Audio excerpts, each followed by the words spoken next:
Hello बच्चों, let's read the question and question arises that a vessel at 1000 Kelvin contain CO2 with the pressure of 0.5 atm. Okay, some of the CO2 is converted into carbon monoxide CO on the addition of graphite. Okay, the total pressure at equilibrium 0.8 atm. The value of K equilibrium constant के is. ठीक है, आइए start करते हैं with की concept. की concept के साथ स्टार्ट करते हैं कि इसके पीछे कॉन्सेप्ट क्या है। ओके, हम बात कर रहे हैं की कॉन्सेप्ट की। कॉन्सेप्ट हमें बताता है कि देखिए, अगर कोई रिवर्सिबल रिएक्शन हो रही हो, for example A plus B equals to C. Okay, और सारे के सारे गैसेस फेज में हों। ठीक है, तो ऐसे केस में हमारा जो रेट कांस्टेंट केपी आता है, केपी इक्वल्स टू क्या होगा, partial pressure of C power C divided by partial pressure of A and partial pressure of B. ठीक है, और इन सब की पावर इसकी स्टैक्योमेट्रिक कोफिशिएंट, ये बी और ये ए। लेकिन यहां पर ध्यान देने वाली बात क्या है, ध्यान देने वाली बात यह है कि यहां पर केवल गैसियस मॉलिक्यूल्स होते हैं, जो गैसियस फेज में रहेंगे वही वेपर प्रेशर जनरेट कर सकते हैं।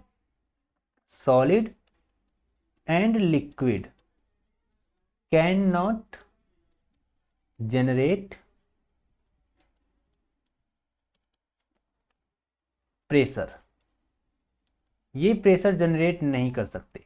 ठीक है, तो इक्विलिब्रियम कांस्टेंट में हम सॉलिड और लिक्विड के टर्म्स को नहीं लिखते हैं। ठीक है, अच्छा आइए अब क्वेश्चन को स्टार्ट करते हैं। बता रहा है कि कार्बन डाइऑक्साइड थी, उसमें हमने ग्रेफाइट मिला दिया और क्या बना, कार्बन मोनोऑक्साइड बना। ओके, अब स्टार्टिंग में हम इनिशियली देखते हैं।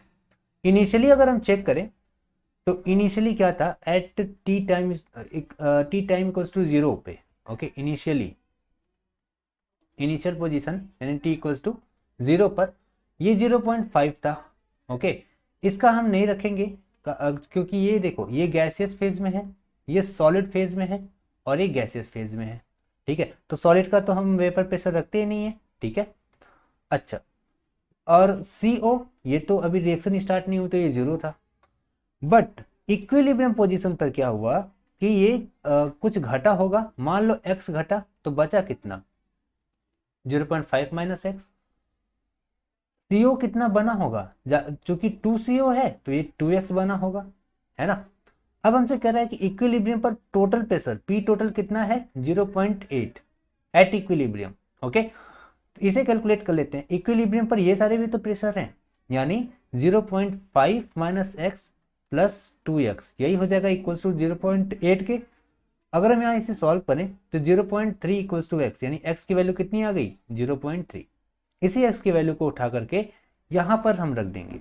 अगर हम यहाँ रख दें तो हमें पता चला कि इक्विलिब्रियम पोजीशन पे CO2 और CO कितना कितना है, 0.5 में से 0.3 घटा तो ये बचा 0.2, और यहाँ 0.3 रख देंगे तो ये आ जाएगा 0.6। ओके, नाउ अब हम Kp निकालने जा रहे हैं। Kp इक्वल्स टू क्या होगा, partial pressure of CO। Okay, इसका स्टैकियो coefficient 2 divided by partial pressure of CO2। Okay, now C का नहीं रखेंगे क्योंकि ये सॉलिड है। ओके, अच्छा, अब यहाँ पे रख के देखते हैं तो ये आ जाएगा 0.6 का स्क्वायर डिवाइडेड बाई 0.2 या 0.36 डिवाइडेड बाई 0.2। ओके, या इसे अगर हम भाग देकर के काम करें तो इसे अगर हम डिवाइड करेंगे, डिवाइड करने के बाद आएगा 1.8। ओके, 1.8 आएगा, यही इतना हमारा आंसर होगा। ओके, तो आइए चेक करते हैं कि कौन सा ऑप्शन सही होगा। 1.8 atm बिल्कुल बिल्कुल करेक्ट हो जाएगा। Hope this answered your question, thank you so much.